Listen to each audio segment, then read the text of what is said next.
प्रदर्शनाच्या पहिल्याच दिवशी धुरंधर द रिव्हेंज पाहिला. पहिल्या धुरंधरच्या रोमहर्षक शेवटानंतर ह्या चित्रपटाची आतुरतेने वाट पाहत होतो आणि पहिल्या चित्रपटाप्रमाणेच उत्तम स्टोरी टेलिंग, घातक साहस दृश्ये, रंजक कथा आणि जबरदस्त अभिनयाने भरपूर असा हा चित्रपट 4 तास प्रेक्षकांना खिळवून ठेवतो. चित्रपटाच्या पूर्वार्धात हमजा अली मदारी उर्फ पूर्वाश्रमीचा जसकिरत सिंग ह्याचे आयुष्य दाखवले आहे. पठाणकोटमध्ये राहणारा निस्सीम देशभक्त जसकिरत कसा गुन्हेगार बनतो आणि पुढे जाऊन भारताचा पाकिस्तानातील गुप्तहेर बनतो हा प्रवास आपल्याला पाहायला मिळतो.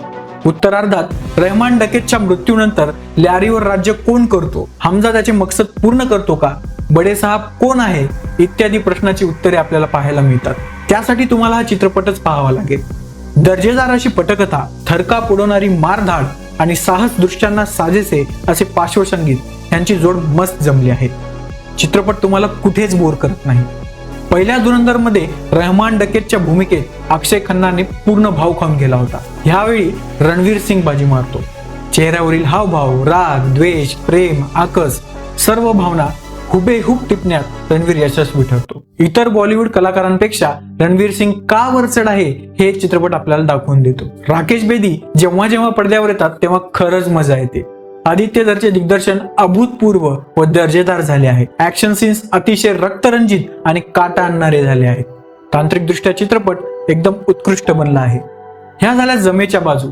सिनेमा सुरू होत असताना जरी सत्य घटनेवर प्रेरित असे दाखवले गेले असले तरी प्रेक्षक म्हणून पाहताना काही गोष्टी अतिरंजित करून दाखवल्यासारखे वाटते.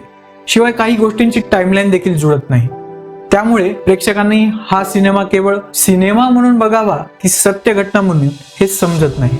हा एक मुद्दा सोडला तर मला चित्रपट आवडला आहे. शिवाय चित्रपटाच्या शेवटी दाखवलेला ट्विस्ट व क्लायमॅक्स अतिशय रंजक झाले आहेत. अतिशय मनोरंजक आणि शेवटपर्यंत बांधून ठेवणारा हा चित्रपट मला खूप आवडला आहे. या चित्रपटासाठी आदित्य धरचे कौतुक केले पाहिजे. या चित्रपटाला माझ्याकडून 5 पैकी 4 स्टार.